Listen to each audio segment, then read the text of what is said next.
The moment the stagecoach driver hollered that there was only one seat left, every man on the platform at Dusty Creek Station turned toward the door, and not a single one of them looked back at the woman standing alone with her battered trunk and her quiet, dignified desperation. Ella Donnelly had been standing in the dry September heat of 1878 for the better part of 2 hours, her dark hair pinned neatly beneath a bonnet that had seen finer days, her traveling dress the color of faded sage, mended at the hem but pressed as carefully as circumstances allowed. She was 24 years old, the daughter of a schoolteacher who had died of fever in Missouri the previous spring, and she was carrying everything she owned in one trunk and a canvas satchel that dug into her left shoulder. She was traveling to the town of Harlow's Bend, a 2-day journey by stage, to take a position as a schoolteacher herself, the only real skill her father had left her, and the only thing standing between her and a future too bleak to consider clearly. The station at Dusty Creek was nothing more than a rough-hewn building with a covered porch, a water trough, and a yard full of dust and flies and impatient travelers. Stagecoach itself was a battered Concord, its red paint long since beaten to something closer to rust by sun and wind and hard roads. 6 horses stood in the traces, tossing their heads in the heat.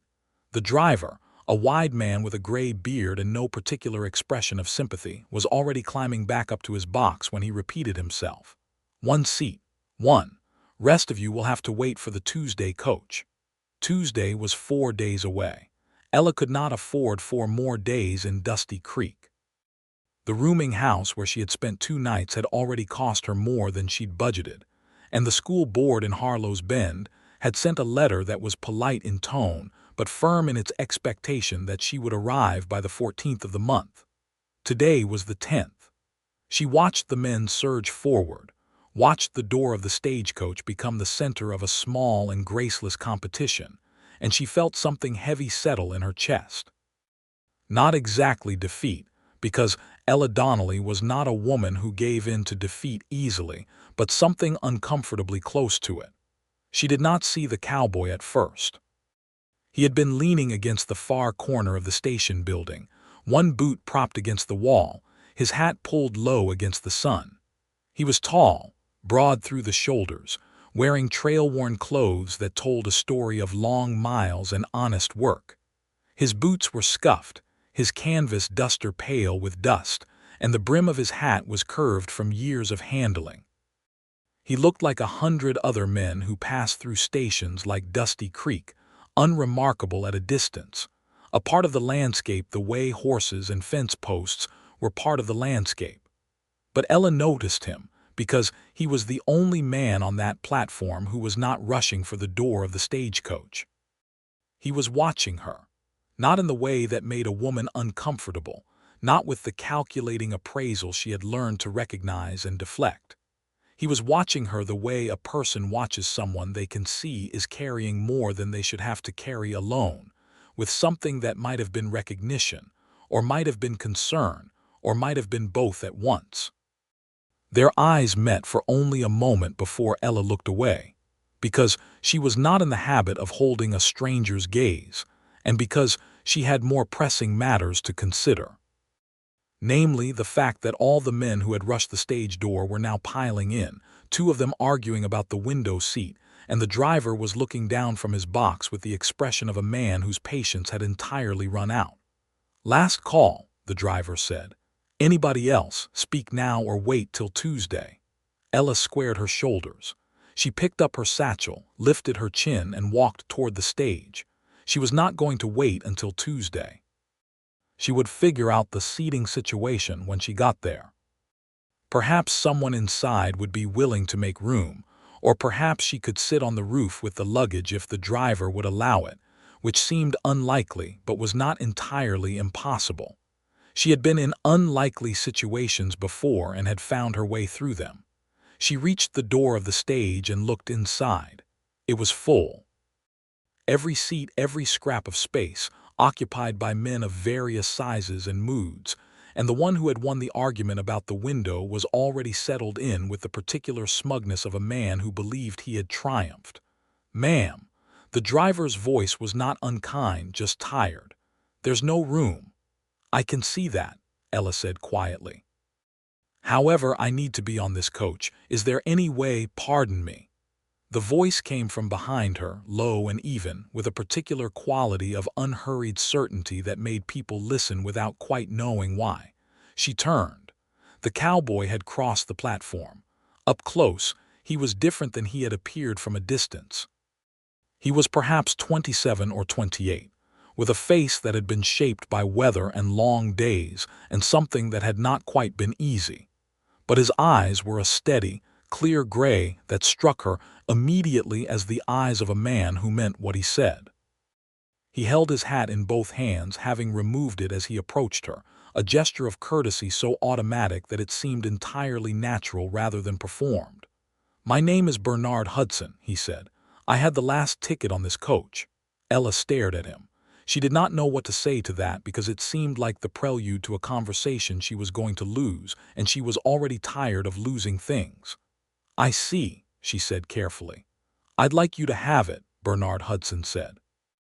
The silence that followed was brief but complete.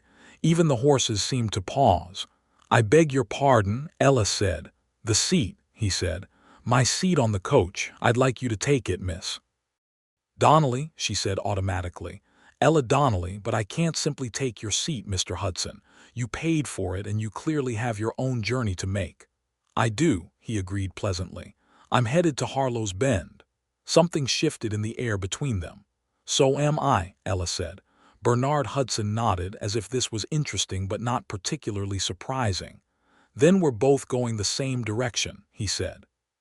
"The difference is that you need to be seated in that coach, and I'm capable of walking alongside it." Ella looked at him. Then she looked at the road that stretched out beyond the station, cutting through 40 miles of open country, hard-packed dirt and scrub and distance that shimmered in the September heat. "That's 40 miles, she said. "Yes, ma'am," he said. "You cannot walk 40 miles alongside a stagecoach." "I've walked farther," he said simply. "And the road is good and the weather's holding." "Mr. Hudson." She searched for the right words and found them coming out more gently than she intended. "That's an extraordinary thing to offer a complete stranger." "Maybe," he said.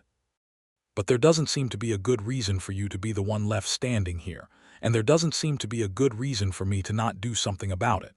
If you'll accept the seat, I'll be glad of the company of walking." The driver looked down from his box with slightly more interest than before. "This is all very touching," he said, "but I'm leaving in 2 minutes whether this is settled or not." Ella looked at Bernard Hudson's steady gray eyes, and she made a decision. "All right," she said. "But I want you to understand that I consider this a debt." "There's no debt," he said. "There is," she said firmly, "and I intend to honor it when we reach Harlow's Bend." He almost smiled. It was a contained thing, just a slight movement at the corner of his mouth, but it changed his face considerably and made him look younger and less serious. "Then I'll look forward to arguing with you about that in Harlow's Bend, Miss Donnelly," he said.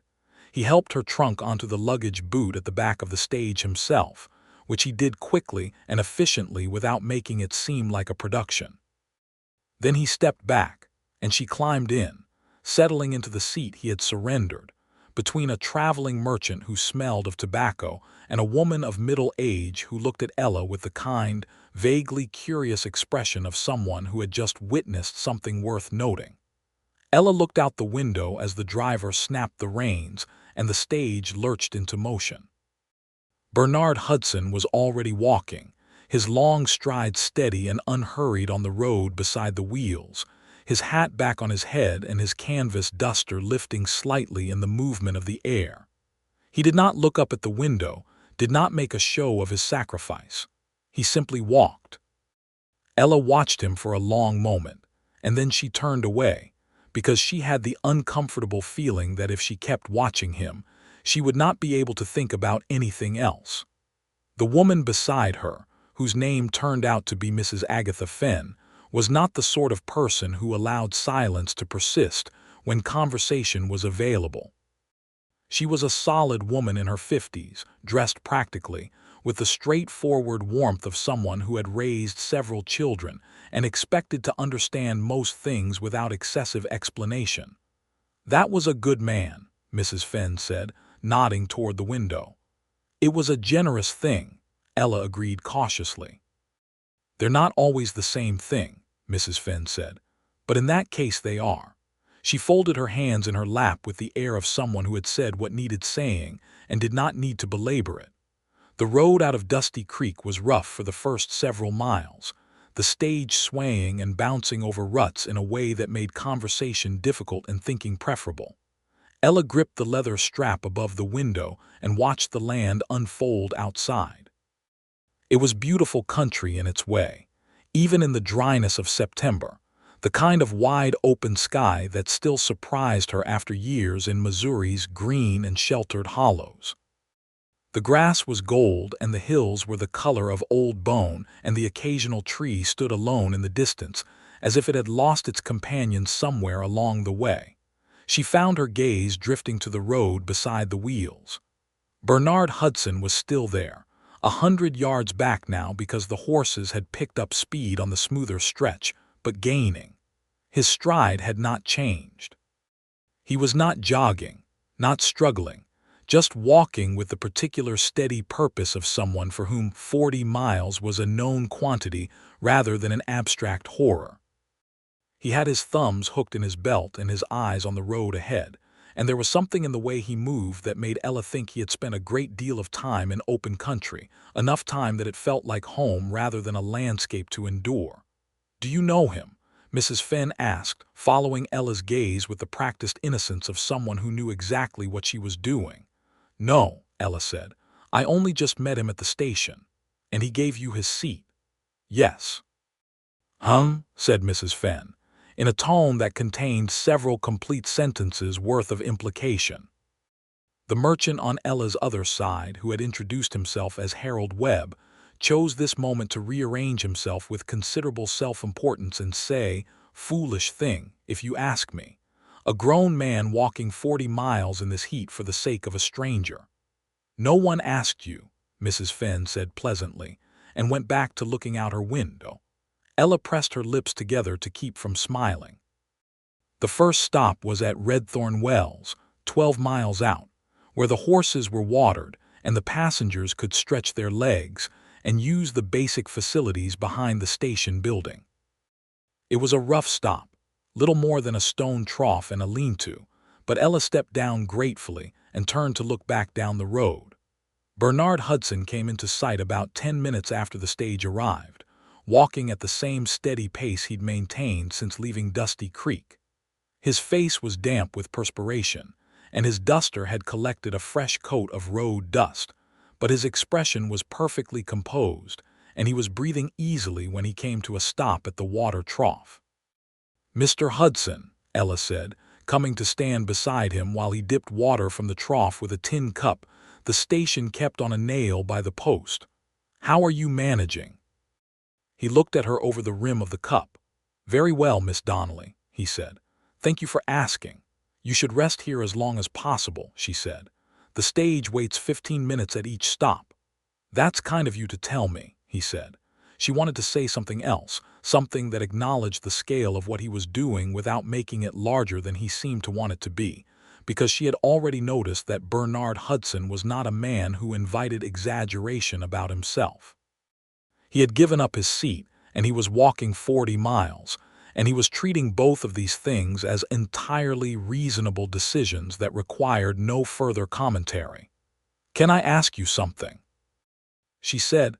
"Of course," he said. "Why, you don't know me. You had that ticket, you'd paid for it, and you certainly didn't owe me anything." He set the cup back on its nail and looked at the road ahead for a moment before he answered. "My mother traveled alone a lot," he said. "After my father died, she moved herself and my sister from one place to another, trying to find steady ground. She told me once that the hardest thing wasn't the poverty or the grief, it was the way people looked at her. Like she was already in trouble and they didn't want to be associated with it." He paused. You were standing on that platform looking like a woman who had already been through something, and you were about to be left behind by a bunch of men who had no good reason not to make room for you except that it was easier not to. I didn't see a reason to be part of that." Ella was quiet for a moment. "Your mother sounds like a strong woman," she said at last. "She was," he said. "She passed last year." "I'm sorry," Ella said, and she meant it with the particular sincerity of someone who had recently lost a parent themselves. "My father died in the spring." Something shifted in his expression, not pity but something quieter and more respectful than pity. "I'm sorry too," he said. The driver's voice cut through the station yard. "Loading up, 2 minutes." Ella straightened. "Please tell me if there's anything I can do to make this easier," she said. "I know I can't give you back your seat, but I'm not comfortable pretending this situation is entirely ordinary." "It's quite ordinary," Bernard Hudson said, almost smiling again. "I'll see you at Kello's Crossing." She climbed back into the stage with the disquieting sense that she had been changed slightly by a 10-minute conversation, which was not something that happened to her often. The road between Redthorn Wells and Kello's Crossing was the most demanding stretch of the journey, rising into a series of low hills where the going was slower and the dust worse. Inside the coach, Mr. Webb had fallen into a self-satisfied doze, and Mrs. Fenn was producing knitting from somewhere in the general vicinity of her large bag with the efficiency of a woman who wasted nothing, not time nor wool nor opportunity. "What takes you to Harlow's Bend?" Mrs. Fenn asked, her needles clicking. "Teaching," Ella said. "There's a school there. A position opened up." She smoothed her skirt and added, "And it's the kind of fresh start I needed." Mrs. Fenn nodded. "My daughter is in Harlow's Bend. I've been visiting my sister in Dusty Creek. I go back and forth." She looked at Ella thoughtfully. "Harlow's Bend is a good town, rough around the edges still, but good people mostly. You'll find your footing." "I hope so," Ella said. "I don't have much choice but to." "That's sometimes the best way," Mrs. Fenn said. "When you don't have a choice, you stop wasting time worrying about whether to try." Ella looked out the window. The road wound up through the hills, and somewhere behind them Bernard Hudson was walking. She found herself thinking about what he had said about his mother, about traveling alone and the way people looked at you. She knew that look. She had been receiving it for months, since her father died and her circumstances contracted to something very small and very tight.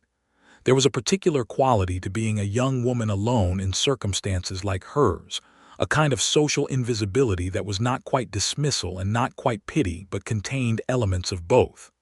Bernard Hudson had not looked at her like that. He had looked at her like a person. It was a small thing. It was also not a small thing at all. Kello's Crossing was a more substantial stop than Redthorn Wells, a proper relay station with fresh horses, and a woman who sold cold water and corn bread from the kitchen window of the station house for a few cents.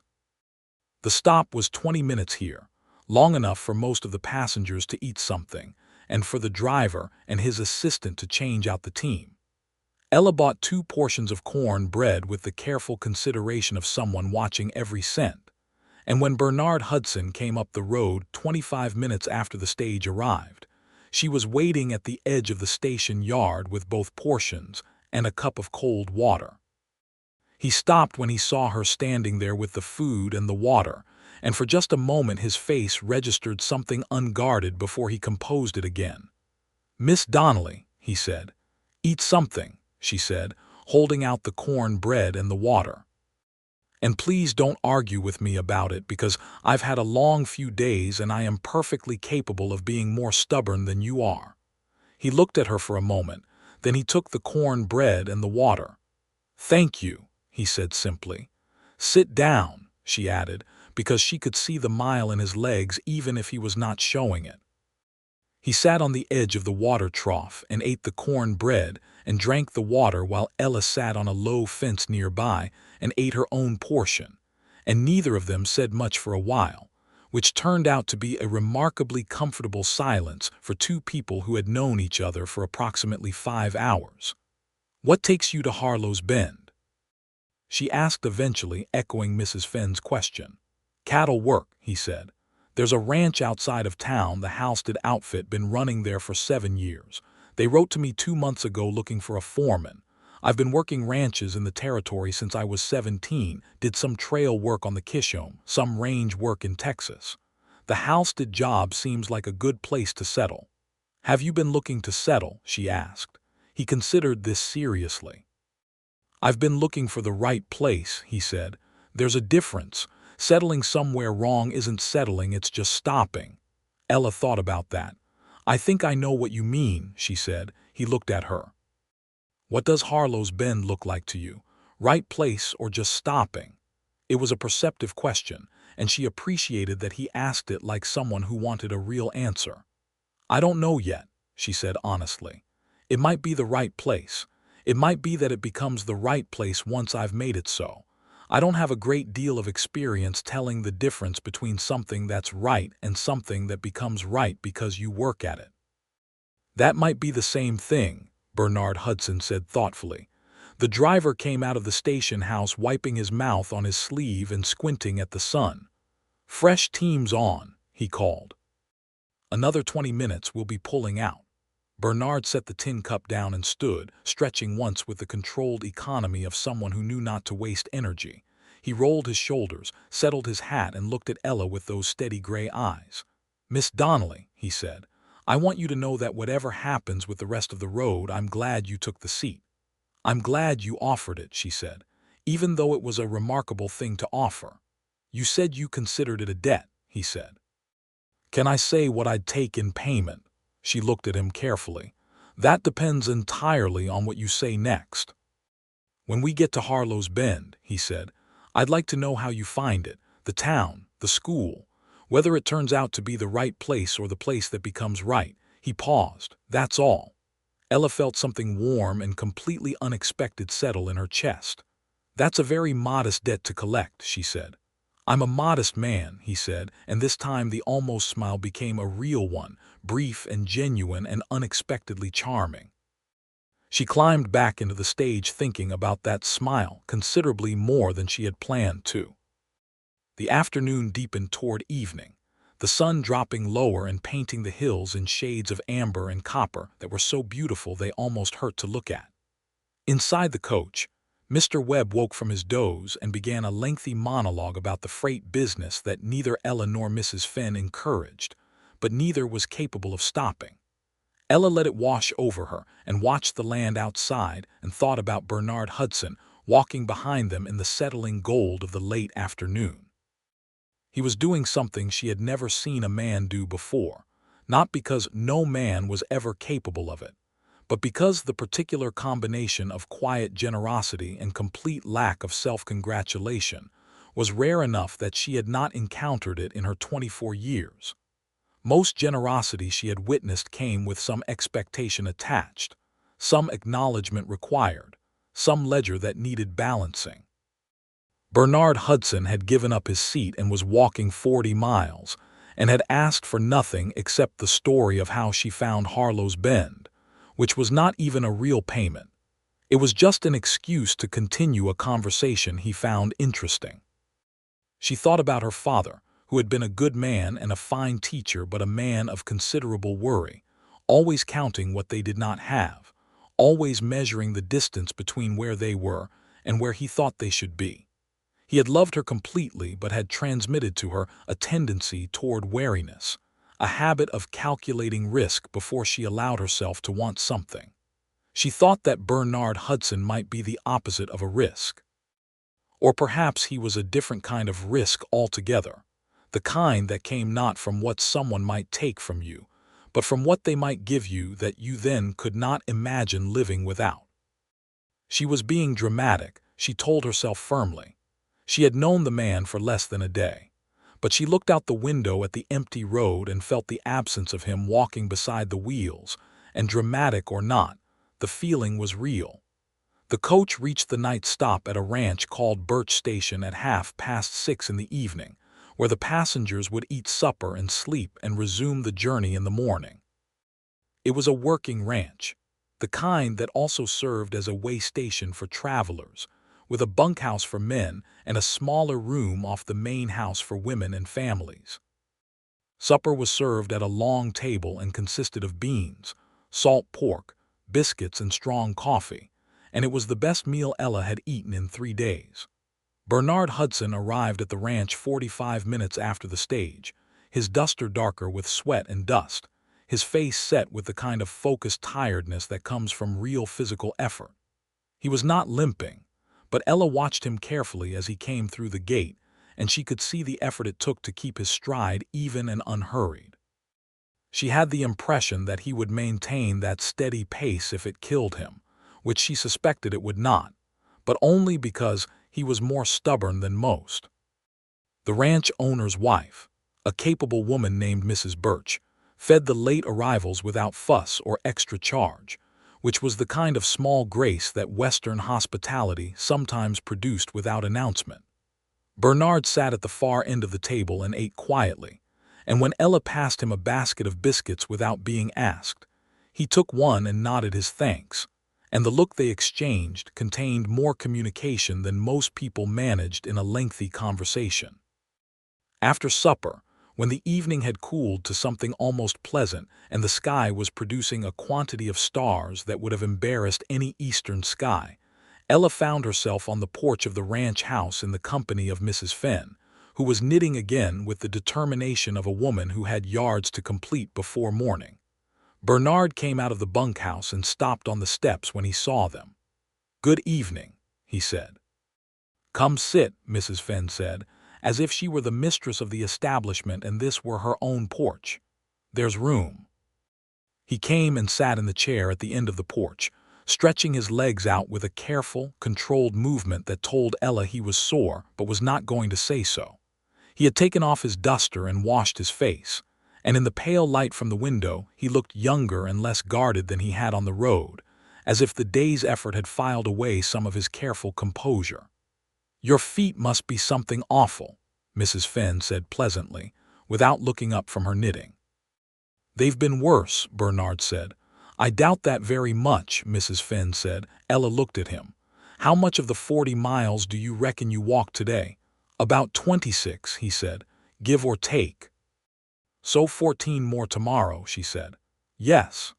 That's more manageable," she said, and then she realized she sounded as if she were calculating it personally, which in fact she was, and she felt warmth rise in her face that she hoped the darkness concealed. "It is," he agreed, and she could hear the almost smile in his voice without seeing it. "Tell me about the Halstead Ranch," she said, because conversation was safer than the particular quality of silence that was developing on that porch, the kind of silence that settled between people who are becoming aware of each other in a way that is entirely beyond the practical.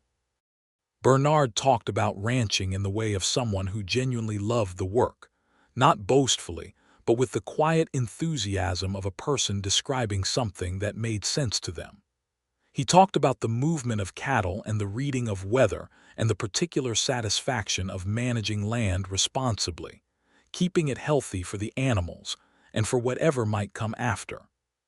He talked about the changes he'd seen in the territories over the past decade, the way the open range was giving way to fenced land, which he thought was probably inevitable even if it changed the nature of the work he loved. Ella talked about teaching, about her father's small schoolhouse in Missouri and the children she had helped him teach before he died, about the particular pleasure of watching a child move from confusion to understanding, the exact moment when something clicked into place and you could see it in their face. Mrs. Fenn knitted and said nothing and smiled privately at her wool. The ranch night was full of the sounds of settled animals and distant coyotes and the creak of the structure settling in the cooling air. Ella became aware at some point that they had been talking for nearly 2 hours, and that the quality of the conversation had shifted without her quite noticing, from careful and polite into something closer to honest, two people saying what they actually thought rather than what was expected. "I'm afraid of not being good enough," she said at one point, which surprised her when she heard herself say it, because she was not in the habit of confessing fears to people she had known for only one day. Bernard did not offer her reassurance immediately, which she appreciated more than she could explain. He thought about it. "Good enough for what?" he asked. For the school, she said. For the children, for the town. My father spent 30 years teaching and he was extraordinary at it. I've only ever assisted. I've never stood in front of a classroom entirely on my own. You'll find out on the first day, he said quietly. And if it's hard, you'll do it harder. That's what the first day of anything is for. She looked at him. You make it sound simple. Not simple, he said.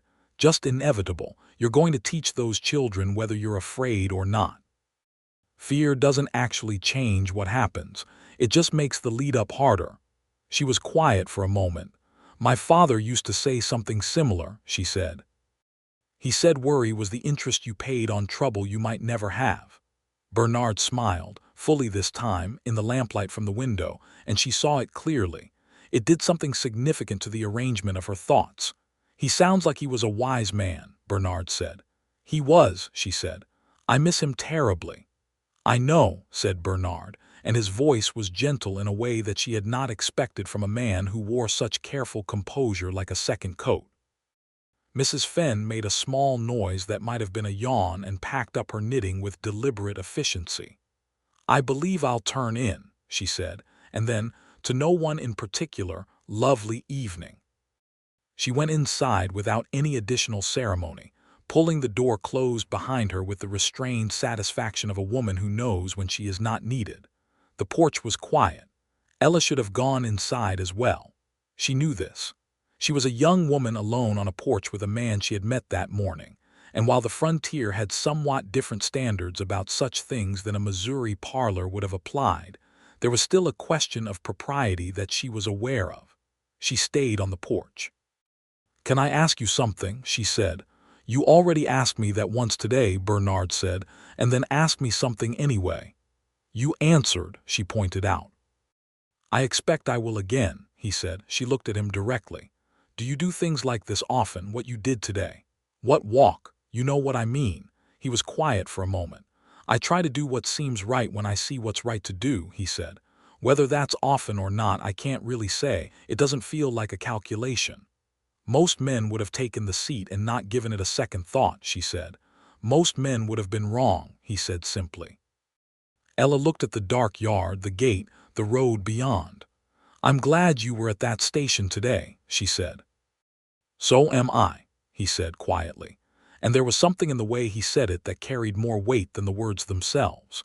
She said good night and went inside, and she lay awake for a while in the small women's room with its 2 narrow beds and the sound of Mrs. Fenn breathing peacefully 2 feet away, and she thought about gray eyes and a real smile and what it meant to do the right thing without expecting anything back. She thought it might mean Bernard Hudson was the most interesting man she had ever met. Morning came early at Birch Station, with the sound of animals and the smell of coffee and wood smoke, and the general no-nonsense beginning of another day. Ella dressed in the gray light and came out to find that someone, she did not know who, had already arranged for her trunk to be loaded on the stage and her bag of remaining food to be placed on the kitchen table with a small tin of biscuits added to it. She had a strong suspicion about who had done these things. The morning was cooler than the day before, the sky a deep and cloudless blue, and the air had the particular clarity of early autumn that made distances look closer than they were. The driver was checking the team harness with his assistant, a young man named Dory who said little but moved efficiently. Mr. Webb was already in the coach making himself comfortable with the energy of a man who believes comfort is his natural right. Mrs. Fenn found Ella in the yard. Good morning, dear, she said. Sleep well. Well enough, Ella said. And you? Like a stone, Mrs. Fenn said cheerfully. I always sleep well when the world is sorting itself out correctly. Ella looked at her. What does that mean? Oh, nothing in particular, Mrs. Fenn said and smiled at her biscuit. Bernard came out of the bunkhouse as the driver called the 5-minute warning, and he looked rested in the way of someone who sleeps well regardless of circumstances, because they are at peace with the choices they make. He had brushed his duster, and his hat was set at the same angle it had been the day before. He caught Ella's eye across the yard and touched the brim of his hat in greeting. She lifted her hand briefly. Something about that small exchange felt significant in a way that she chose not to examine too closely. They left Birch Station as the sun cleared the eastern hills, the stage swaying into its rhythm on the improved road, the horses fresh and willing. Inside, Mrs. Fenn had acquired a newspaper from somewhere in the station and was reading it with deep engagement. Mr. Webb was already dozing, and Ella sat with her hands in her lap and watched the country open up outside the window. The last 14 miles were different from the previous day. The land leveled out into a wide valley where cottonwood trees followed a seasonal creek, and the grass was thicker and greener than it had been on the higher ground. There were signs of settlement here, the occasional fence line, a distant windmill turning slowly against the sky, the evidence of human intent spread carefully across the landscape.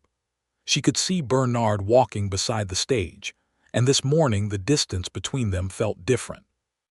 Yesterday he had been a stranger she was watching out of curiosity and a complicated gratitude.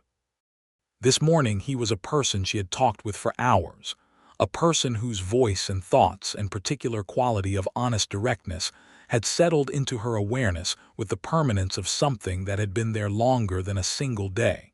She was aware that this was unusual. She was not generally susceptible to people quickly.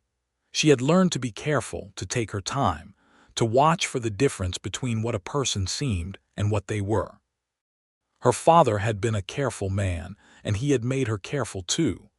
But Bernard Hudson seemed to be the same person at every angle she looked at him. The man who gave up his seat was the same man who walked without complaint, was the same man who talked honestly about what he loved and what he thought was true. There was no gap between the gesture and the explanation, no seam between the performance and the substance.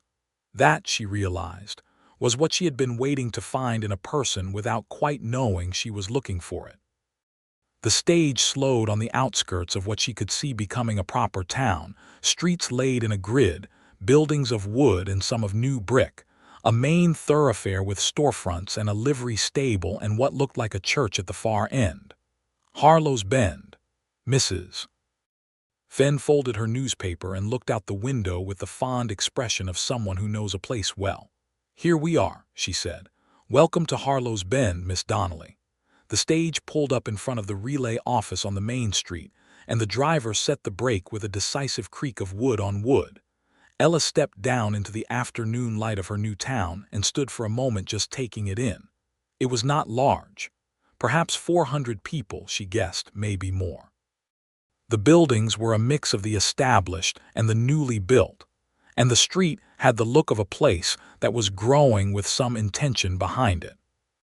There was a school building she could see from where she stood, at the end of a side street, modest but solid, with a bell in a frame above the door that caught the light. She heard his boots on the road before she saw him. Bernard Hudson came up the main street at the same steady walk, his duster moving in the slight breeze, his face showing the 14 miles of the morning in the set of his jaw and the careful way he moved. But his expression was easy and he was looking at the town with the same thoughtful attention he had given everything else. He stopped beside her. "There's the school," she said, nodding toward it. "It's a good-looking building," he said. "Yes," she said. Then before she could convince herself not to, she said, "Mr. Hudson." He looked at her. "Thank you," she said, "for everything, for the seat and for the walking and for the conversation and for putting my trunk on this morning before anyone else was awake." He raised one eyebrow slightly. "You noticed that?" "I notice most things," she said. He was quiet for a moment, looking at the school, then at the town around them, then at her. "Are you going to tell me what you find?" he asked. "About whether this is the right place. I believe I owe you that," she said. "You don't owe me anything," he said, and she heard the same thing she had heard the first time he said it, the slight note of something that was not quite wistfulness but was somewhere in that neighborhood. "Then I'd like to tell you," she said, "as a friend, or whatever we are after 40 miles. Something moved across his face, something warmer and more vulnerable than she had seen there before. "I'd like that," he said, "very much." Mrs. Fenn, who had collected her own bags and was waiting for her daughter to appear from the general direction of the nearest building, caught Ella's eye and nodded with an expression of complete benevolent satisfaction. Ella turned to find the man from the school board who had written to her, a Mr. Douglas, a lean and professorial man of 50 who was waiting at the edge of the road with a welcome that was genuine if slightly formal. She shook his hand and introduced herself properly, and he began to talk about the school and her schedule and the boarding arrangements he had made for her. And she listened and asked the right questions. And through all of it, she was very aware of Bernard Hudson collecting his own things from the luggage boot of the stage and speaking briefly to Mrs. Fenn, and then looking back at her once across the busy street before he turned in the direction of the Halstead Ranch. She did not wave, but she watched him go, and she thought about gray eyes and 40 miles and a real smile in lamplight on a ranch porch. The school board had arranged for Ella to board with a widow named Mrs. Clara Hughes, who lived in a comfortable house on the respectable side of town and kept a clean room and served good meals and asked, by way of establishing household expectations, only that guests not smoke inside and come in before 10 o'clock at night. Ella found the room pleasant and the bed firm, and Mrs. Hughes herself, a woman of considerable warmth beneath a practical exterior, which was a type Ella had some experience recognizing. The school was to open on the Monday of the following week, which gave Ella 5 days to prepare. She spent those days in the schoolroom, reorganizing the books that were already there, writing out her lesson plans in the careful and detailed way her father had taught her, walking the town to understand its geography and its character. She introduced herself to the families who would be sending their children to her, took note of the children's names and ages, and what she could glean of their particular challenges and strengths, and tried to build in her mind a picture of what the first day of school would need to be. On the third day of her preparations, Bernard Hudson came into the schoolroom. She heard the door and looked up from the desk where she was writing. He stood in the doorway holding his hat in both hands in the way she had already come to associate with him, the instinctive courtesy that seemed to come from somewhere deep rather than from any concern about appearances. "I hope I'm not interrupting," he said. "You're not," she said, setting down her pen. "Come in." He came in and looked around the schoolroom with the same attention he gave everything, the walls where she had pinned a map and an alphabet banner, the rows of desks she had arranged and rearranged twice already, the globe on the shelf that was slightly battered but still serviceable. "How do you find it?" he asked. She understood immediately that he was honoring their agreement, the conversation he had asked for in lieu of a debt she did not owe him. "I think it might be the right place," she said carefully. "Or I think it might be becoming one. I haven't quite sorted out which." "That's honest," he said. "I told you I would be." He stood near the window and looked out at the street. He looked different than he had on the road, she noticed. He had been to the Halstead Ranch and met the people he was going to work with, and he had started to settle into the shape of a man who has found his footing. Something in him was less watchful, less poised for the next long mile. "How's the Halstead Ranch?" she asked. "Good," he said. "The land is good. The crew is solid.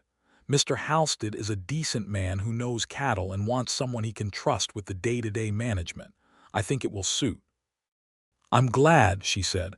"Are you?" He looked at her, and there was something direct and slightly serious in the way he asked it. "Yes," she said. "I want things to go well for you, Mr. Hudson. I believe I am permitted to want that for someone who walked 40 miles on my behalf." "Bernard," he said. She looked at him. "If we're friends," he said, "as you said we might be after 40 miles, then I'd prefer Bernard." "All right," she said. "Bernard, and you should call me Ella." He nodded, but the way he said her name quietly to himself, testing it, made something inside her go very still and very certain in the same moment. "I came to ask," he said, "whether you would like to walk with me on Sunday afternoon. There's a stretch of the valley south of town that's good walking, and someone at the ranch told me there are cottonwood trees along the creek that are starting to turn." He paused, "But only if you have time and only if you'd like to." She would very much like to. "I'd like to," she said. He smiled, the real smile that she had already catalogued as something she wanted to see again, and said, "Sunday then, 2 o'clock if that works." 2 o'clock, she agreed.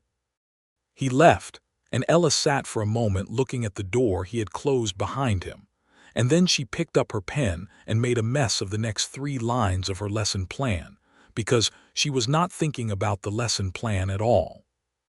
Sunday afternoon was everything a Sunday afternoon in the valley south of Harlow's Bend in mid-September could be, which was to say it was golden and still and beautiful in a way that felt slightly unreal.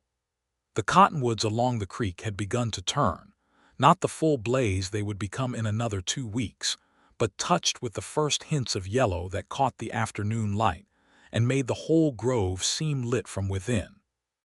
They walked along the creek bank on a trail made by cattle and deer, and the occasional person who had the sense to come to this particular stretch of country on a Sunday afternoon.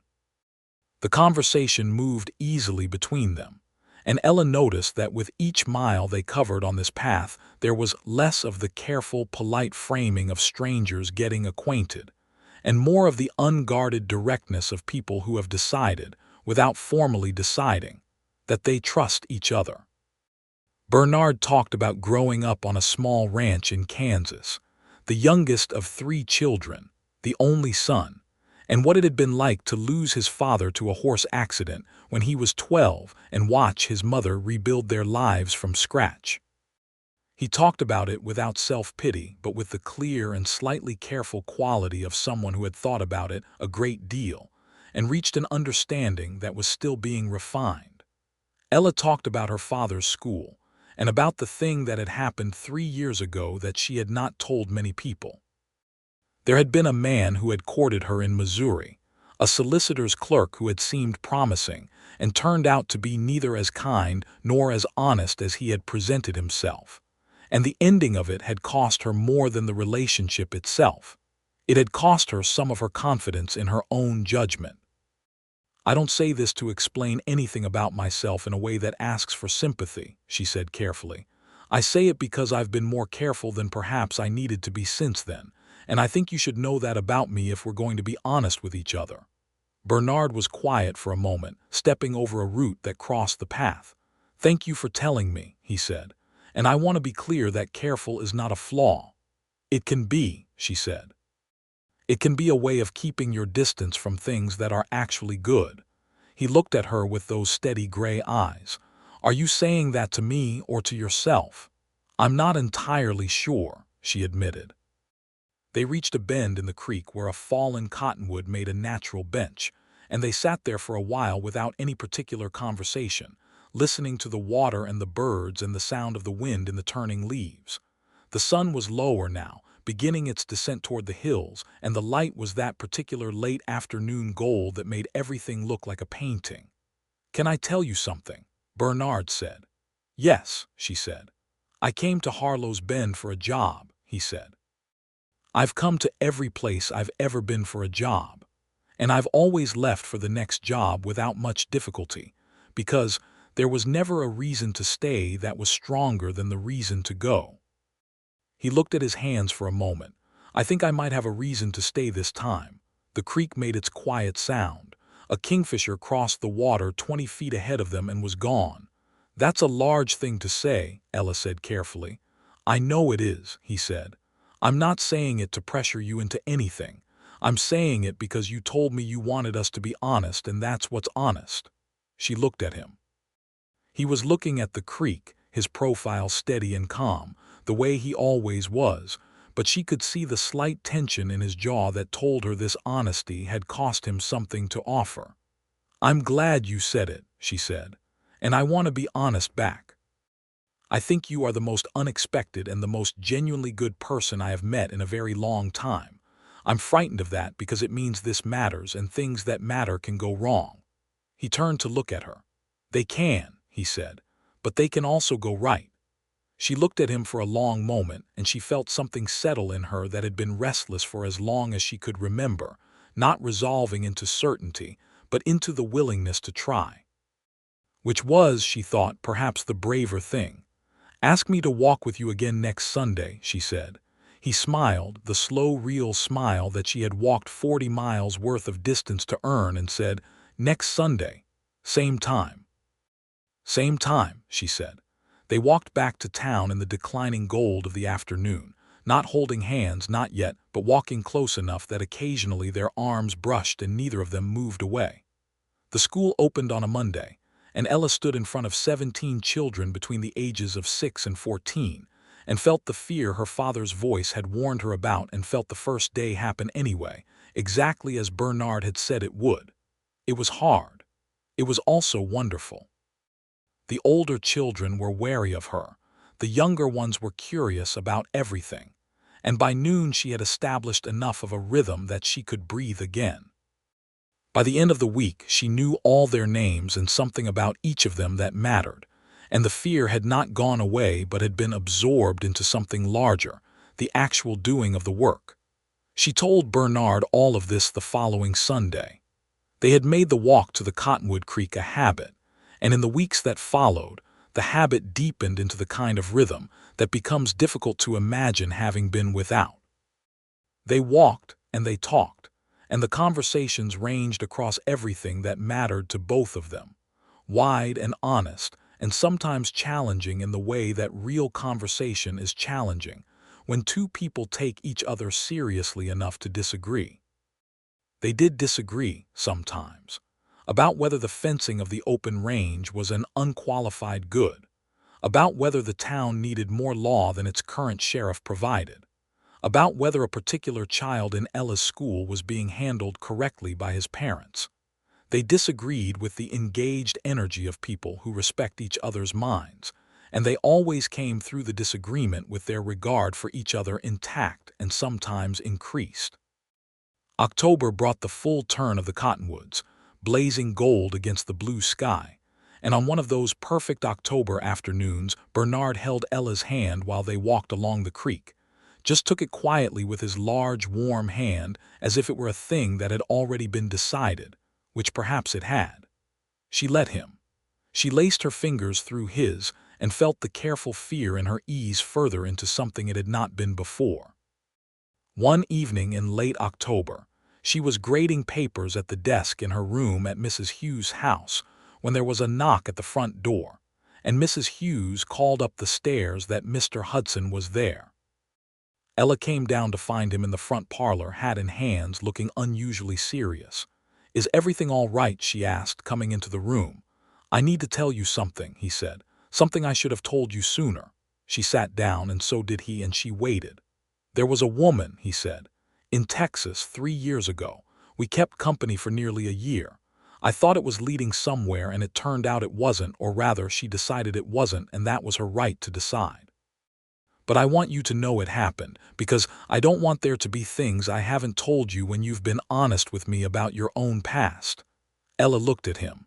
"Was she important to you?" "At the time," he said, "yes. And now," he looked at her steadily, "now I understand the difference between something I wanted to work and something that actually does work, and I don't want to waste any part of this by not being completely clear with you." "I appreciate your telling me," she said. "Are you bothered by it?" She thought about it honestly. "No," she said. "I think you're 30 years old and you've lived a life, and I would be more surprised if there was nothing to tell. What I care about is that you told me." He looked at her with the expression she had started to think of as his real face, the one underneath the composed exterior that he showed when he trusted someone enough to stop being careful. "You're a remarkable woman, Ella Donnelly," he said. "I'm a schoolteacher from Missouri," she said. "Those things are not mutually exclusive," he said. She laughed, genuinely and freely, and it was the first time she had laughed like that in longer than she could comfortably remember. In November, the first snow came to Harlow's Bend, a light dusting that turned the town white and quiet and made the children wild with excitement. Ella stood on the schoolroom steps and watched them run and fall and throw handfuls of snow at each other, and she thought that this was the right place. Not becoming the right place was. That evening, Bernard came to Mrs. Hughes' house with his hat in his hands and the serious expression that she now knew meant he was about to say something important. Mrs. Hughes, bless her practical heart, made herself busy in the kitchen. They sat in the parlor, and the parlor stove ticked warmly, and the snow made everything outside the window soft and quiet. "I want to ask you something," Bernard said. "Go ahead," she said. "I want to ask you to marry me," he said. Not as a grand gesture, not as an impulse, but as the most considered and certain thing I have ever said to another person. "I have thought about very little else for 2 months, and I am entirely sure." He paused. "But I want to know if you're sure. If you're not ready, or if this is too fast, I will wait. I'm not going anywhere." Ella looked at the man sitting across from her in the warm parlor, the man who had walked 40 miles because it was the right thing to do, who had talked honestly about everything that mattered, who had held her hand by the creek and told her about Texas without being asked, who had never once tried to be anything other than what he actually was. "I'm sure," she said. He looked as if the world had rearranged itself into a better configuration. "Yes," he said. "Yes," she said firmly. "And I want to be clear that I have thought about it carefully, because I always think carefully, and I am certain." He crossed the room in 2 steps and took her hands in both of his and looked at her face as if he were memorizing it. And then he kissed her, gently and with complete intention, and she kissed him back with equal intention, and the snow went on falling outside the window of the parlor of Mrs. Hughes' house in Harlow's Bend. Mrs. Hughes appeared in the doorway, took in the situation with one glance, said, "Wonderful," and went back to the kitchen. They were married on the 15th of December, 1878, in the church at the end of the main street of Harlow's Bend, in a ceremony that was simple and warm and attended by Mrs. Fenn, who had appointed herself their unofficial family in the absence of blood relations, and by the whole crew of the Halstead Ranch, and by 17 children who had asked Ella directly whether they could come, and had been told yes, because she could not think of a reason to tell them no. The ceremony was performed by the town's minister, a kind man named Reverend Aldrich, who had a talent for saying what mattered without saying too much of it. Ella wore a dress that was the color of cream, and had been altered from her best traveling dress by the town seamstress with remarkable speed and skill, and she carried a small bunch of dried prairie flowers because it was December and there was nothing else.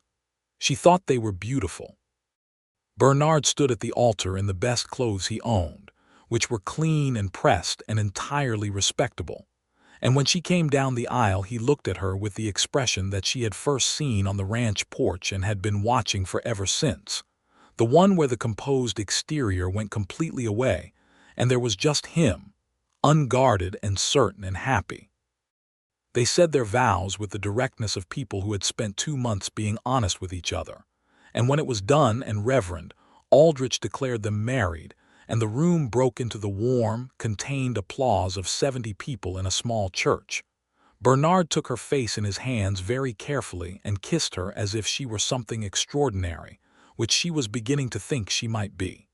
Mrs. Fenn wept happily. One of the smaller children asked loudly why the teacher was wearing her fancy dress, and the room laughed. They moved into a small house on the west side of town, 2 rooms with a good stove and a proper porch, and a view of the hills that made the winter look like a painting rather than an endurance. Bernard rode out to the Halstead Ranch each morning and came home each evening, and Ella taught school from Monday to Friday, and on Sundays they walked the creek path even in the winter, when the cottonwoods were bare and the water ran cold and fast beneath a skin of ice at the edges. The winter was long but not cruel, and they learned each other in the way that only shared domestic life produces, the small habits and preferences and the particular ways each of them needed quiet or needed company, the way Bernard made coffee too strong, and the way Ella left books open face down on every flat surface, the way he was up before first light with an ease she envied, the way she stayed sharp until midnight when he was already asleep. They learned to navigate each other with the kind of careful attention that is indistinguishable from love when you have enough of both. Spring came early to Harlow's Bend in 1879, and with it a warmth and a freshness that made the world look remade. Ella's school had grown by 3 students, the town was expanding with new families arriving from the east, and Bernard had taken on a new hand at the ranch and was training him with the same patient steadiness he brought to everything. In April, Ella told Bernard she was expecting a child. He stood in the kitchen doorway where she told him, and for a moment he said nothing at all, and she watched him process the information with the slightly interior expression he got when something mattered too much for immediate articulation. Then he crossed the kitchen in 3 steps and held her very carefully, as if she had suddenly become something precious that required the most serious handling, which she found both endearing and slightly unnecessary. "You can hug me like a normal person," she said into his shoulder. "I'm not fragile." "I know," he said, and hugged her properly. His arms were warm and solid, and she felt his heart beating fast against her cheek. "Are you glad?" she asked, though she was quite sure of the answer. "More than I know how to say," he said, "which, coming from me, is a significant admission," she laughed. "I'm glad too," she said. "I'm also somewhat terrified." "That's appropriate," he said. "Fear doesn't change what happens, though." She pulled back and looked at him. "Are you quoting me my own advice?" "Your father's advice," he corrected. "And it's good advice." She shook her head at him, but she was smiling. The pregnancy proceeded through the spring and summer, and Ella taught school until the end of the term in June with the particular determination of a woman who had built something and was not inclined to abandon it prematurely. The school board, which was composed of men of varying degrees of broad-mindedness, had 1 or 2 observations about the propriety of a visibly expecting woman standing in front of children, and Ella addressed these observations with the kind of polite and complete devastation that her father would have recognized as her most effective mode of argument. She taught until the term ended. Then she spent the summer preparing, with the same detailed care she brought to lesson plans, and Bernard spent the summer being attentive in ways that were sometimes practical and sometimes simply the ongoing declaration of a man in love with his wife and the life they were building. He built a cradle in the evenings on the porch, working with wood and simple tools, more slowly than a professional carpenter would have worked, but with the careful attention of someone who intended the thing to last. Ella watched him from the porch chair sometimes, in the long summer evenings, and thought about 40 miles and a stagecoach seat, and the way one particular decision had redirected both their lives towards something she had not dared hope for. "Bernard," she said one evening, watching him sand the side of the cradle. He said, not looking up. "I think about what would have happened if you hadn't been at that station," she said. "If someone else had had the last ticket." He looked up then. "I've thought about that too. It frightens me," she said. "Not what my life would have been exactly, but what I would not have known I was missing." He set down the sandpaper. "I think about the fact that I almost didn't take that stage," he said. "The Halstead foreman job came through a week late. I'd already planned to ride to Harlow's Bend, had my horse arranged, and then the horse threw a shoe 2 days before I was set to leave and I had to wait for the blacksmith, and so I took the stage instead." She stared at him. "You never told me that." "A thrown shoe," he said. "That's all it was." The contingency of it struck her with a physical force. A horseshoe and a blacksmith and a stagecoach and 1 last seat and 40 miles of road. "I believe in a great many things," she said carefully, "but I'm not sure I believe in fate." "You don't have to believe in fate," he said. "You just have to believe that sometimes the world gives you the chance to do the right thing, and if you take it, good things follow." She looked at him. "You are the most straightforward philosopher I have ever encountered," she said. "I'm a ranch foreman," he said. "Those things are not mutually exclusive," she said, throwing his words of a year ago back at him. He grinned at her, full and uncontained, the grin she had earned over 40 miles and 9 months and 100 Sunday afternoons. She treasured it completely. Their son was born on the 14th of September, 1879, exactly 1 year and 4 days after the day they had met on the platform at Dusty Creek Station. He was a healthy and loud and insistent child who arrived in the night and announced himself to Harlow's Bend with remarkable vigor.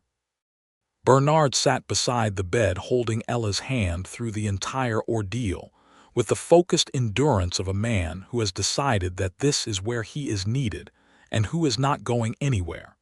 When it was done, and Mrs. Hughes, who had come to help, placed the child in Ella's arms. Bernard looked at them both with the expression she had no name for except that it was the fullest version of every other expression she had seen on his face. The composed one and the real one and the happy one and the honest one, all of it at once, and his eyes were bright in a way that he made no attempt to conceal. "Hello," Ella said to the child, which was insufficient but was what she had. "He's got good lungs," Mrs. Hughes observed practically. "He's perfect," Bernard said, and his voice was not steady. They named him Thomas James Hudson, Thomas for Bernard's father and James for Ella's. Thomas was a child of considerable opinion from his earliest days, which surprised no one who knew his parents. The school board asked Ella to return to teaching the following spring, when Thomas was old enough to be looked after during school hours, and she did, with the help of Mrs. Hughes, who had developed a fondness for the boy that she attributed to his good character, but which was also substantially related to the fact that he had his father's eyes. The years in Harlow's Bend settled into the rhythm of a life that was built on honest foundations and maintained with the steady daily effort that both Ella and Bernard understood was what love actually looked like in practice. They disagreed still about the fencing and other things, and they talked through the disagreements with the same engaged directness they had brought to every conversation since a ranch porch in the September of 1878. They walked the creek path on Sundays when the weather allowed and stayed in when it didn't. And on the Sundays when the cottonwoods were gold in the afternoon light, Ella thought about the first time she had seen that gold and the man who had been beside her to see it. She thought about him with the particular quality of gratitude that is different from ordinary gratitude, the kind that is not about a single action, but about everything that single action made possible. He had given her a seat on a stagecoach, and she had gained a whole life. Bernard continued to think about the horseshoe. Thomas turned 2 in September of 1881 and was, as Mrs. Fenn observed on one of her regular visits from Dusty Creek, the most self-possessed 2-year-old she had ever encountered, which was both a compliment and a slight warning about the years ahead. He had his father's steady gaze and his mother's complete certainty about what she thought, which was a combination that was going to be either magnificent or exhausting, and was probably going to be both. In the spring of 1882, Ella told Bernard she was expecting again. He handled this news with somewhat more composure than he had handled the first announcement, being by now more accustomed to the idea that life would continue to expand in directions he had not fully planned, and that this was not a problem but the nature of things that were going well. Their second child was a daughter, born in December of 1882, and they named her Margaret Clara Hudson, Margaret for a grandmother and Clara for Mrs. Hughes, who received this information with the brisk and moist-eyed efficiency of someone who had not been expecting to be honored and was not entirely sure how to manage it. Margaret was different from Thomas in every way that siblings can be different, quieter and more observant, with her mother's dark hair and a particular quality of watching the world before she decided what she thought of it. Bernard called her his philosopher, which Thomas found bewildering and Margaret found entirely acceptable. The town of Harlow's Bend grew around them as the years passed, more families arriving, more buildings going up, the school expanding until the board agreed to hire a second teacher, and Ella found herself the head of a 2-room institution with a proper curriculum and a reputation that had spread to the surrounding towns. She was good at teaching, as she had hoped she would be, not just good in the sense of competency but good in the deep sense, the sense her father had been good, the sense that made children want to learn and made parents feel their children were understood. Bernard was good at ranching, and the Halstead operation expanded under his management in ways that were responsible and sustainable, the kind of expansion that did not sacrifice the land for short-term gain, but worked with the country's actual capacity rather than against it. He was respected in Harlow's Bend in the way of someone whose respect has been earned through demonstrated good judgment over time, which was the best kind of respect to have.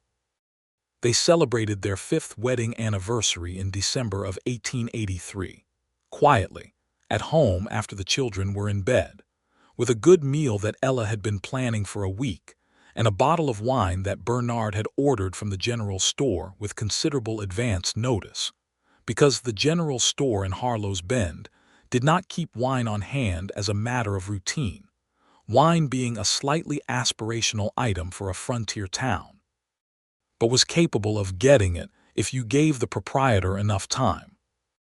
They sat at the kitchen table after supper with the wine and the good stove and the sound of their children sleeping upstairs, and Bernard looked at her across the table with the expression she had spent 5 years cataloging and never fully exhausted.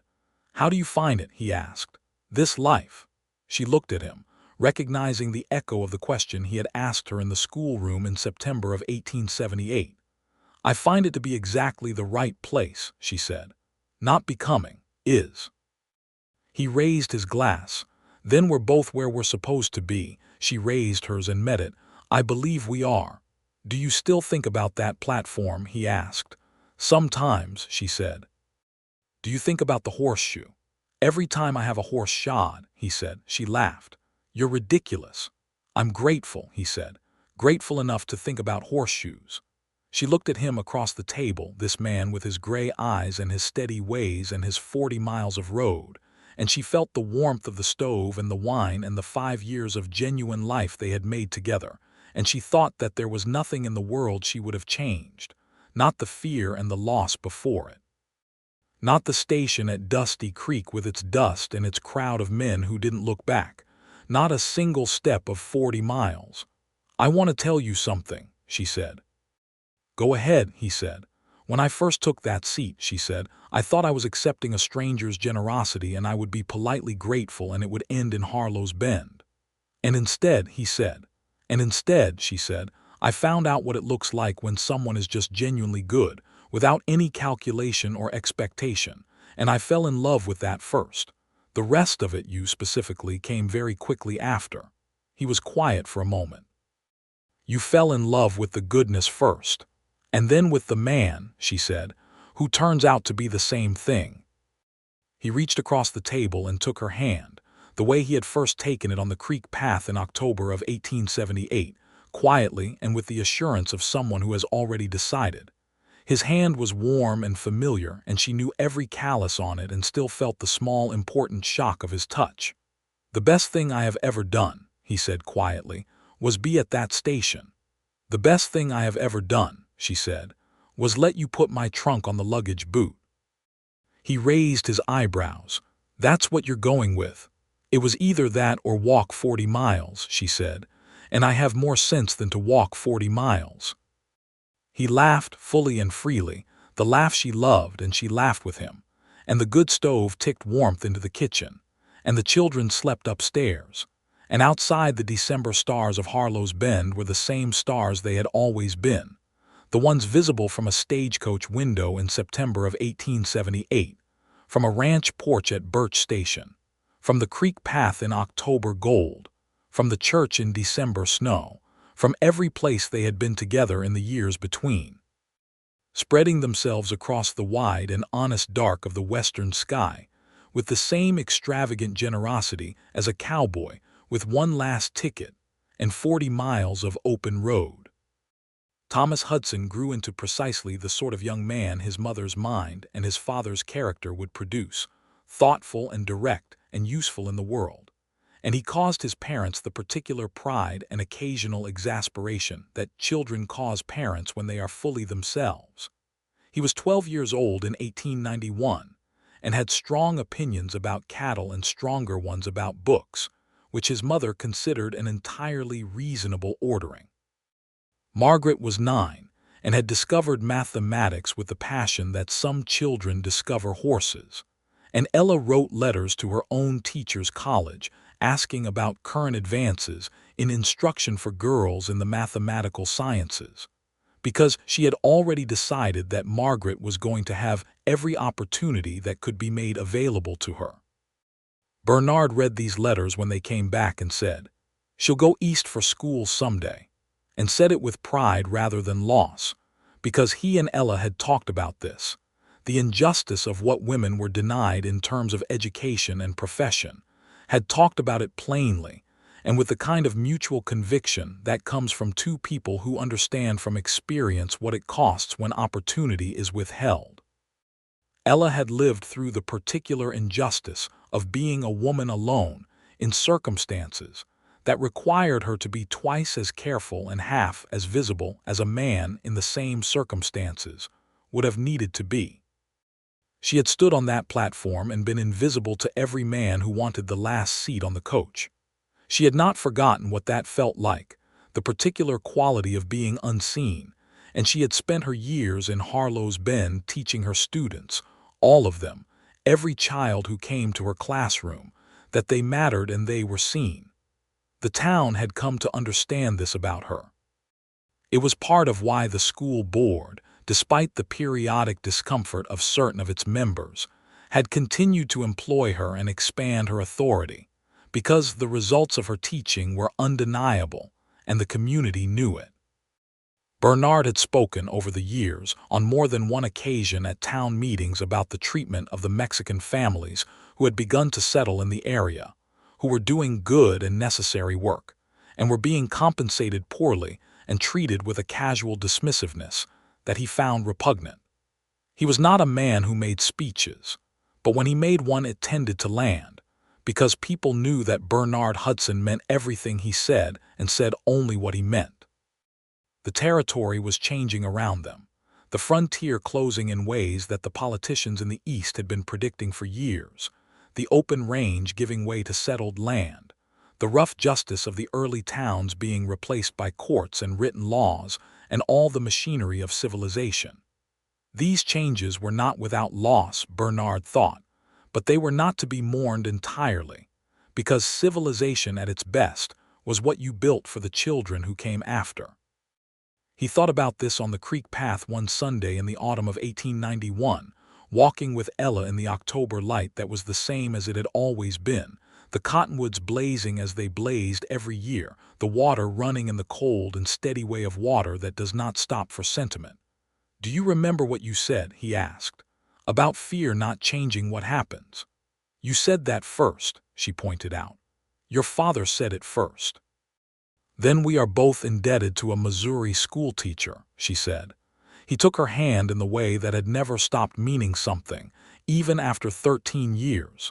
She let him, as she always had, with the same quiet certainty. "I think he would have liked you," she said. "My father." "I hope so," Bernard said.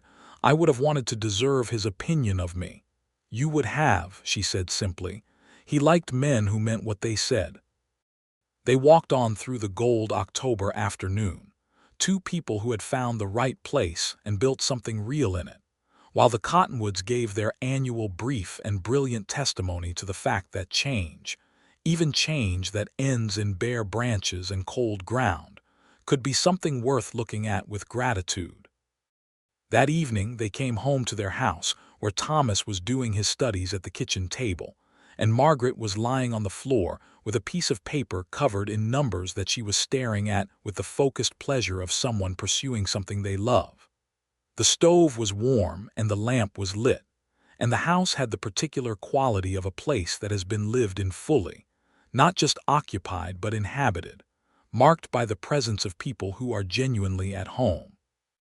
Bernard hung up his hat and looked at all of it, the woman he had married and the children they had raised, and the life they had built in this town that had been the right place, for both of them, from the first Sunday in October that they had walked to the creek and seen the cottonwoods turn. He thought, as he sometimes did, about Dusty Creek Station in September of 1878, the platform and the dust and the crowd of men and a woman in a faded sage dress, with a battered bonnet and a careful dignity that he had recognized from 30 feet away as something worth walking 40 miles for. He thought that he had been the lucky one. He thought this every time. Ella looked up from where she was pouring water into the kettle and caught him in this thought, or at least caught the expression that went with it, the quiet and private happiness that she had learned to read as fluently as her father had taught her to read words on a page. "What are you thinking?" she asked. "That the horseshoe was the luckiest thing that ever happened to me," he said. Thomas looked up from his studies. "What horseshoe?" he asked. "Before you were born," Ella said. "Your father's horse threw a shoe, and because of that your father took a stagecoach instead of riding, and because of that he had a ticket for a coach with one seat left, and because of that he met your mother." Thomas considered this with the 12-year-old's serious interest in causality. "So if the horse hadn't thrown the shoe, we wouldn't be here." "That's the size of it," Bernard said. Thomas appeared to find this more reassuring than unsettling. "Good horse," he said, and went back to his studies. Margaret looked up from her numbers. "Was Mama glad," she asked, "that you were there?" Bernard looked at Ella. Ella set down the kettle and looked at her daughter with the particular combination of warmth and directness that was her version of every tender thing she knew how to offer. "Yes," she said, "very glad. Right away, even if I wasn't sure what I was glad about yet." "And you?" Margaret asked, looking at Bernard with her mother's dark eyes and her own particular observational clarity. "The same," he said. "Right away." Margaret appeared satisfied by this and returned to her numbers. Ella and Bernard looked at each other over the heads of their children in the warm kitchen of the right house in the right town, and said nothing, because some things have been said in enough different ways and in enough different lights, on stagecoach platforms and ranch porches and creek paths and cold winter parlors and anniversary suppers, that they do not need to be said again. But they were felt, completely and completely and completely. Outside, the October stars rose over Harlow's Bend with their usual indifference to human stories and their usual, accidental aptness as a backdrop for them. And the cottonwoods on the creek path were losing their leaves in the dark. And somewhere in the distance, the night sounds of the Western Territory went on as they had always gone on, coyote and creek and wind in dry grass. The long, continuing sound of a land that outlasts every story told inside it, and yet somehow makes every story told inside it feel as if it was the one the land had been waiting for. Thomas finished his studies and went to bed. Margaret solved her equation and smiled at the answer and went to bed. Bernard banked the stove and Ella set the lamp to low. They stood for a moment in the quiet house, the two of them, in the last hour of an ordinary evening in October in Harlow's Bend, in the year 1891, 13 years from a platform in Dusty Creek, 40 miles from where they had begun. "Shall we?" Ella said. "We shall," said Bernard Hudson. And they went upstairs to their room, and the long, deep sleep of people who have done the day's work and are not afraid of morning. In the house they had built on the ground they had chosen, in the right place, in the right life together.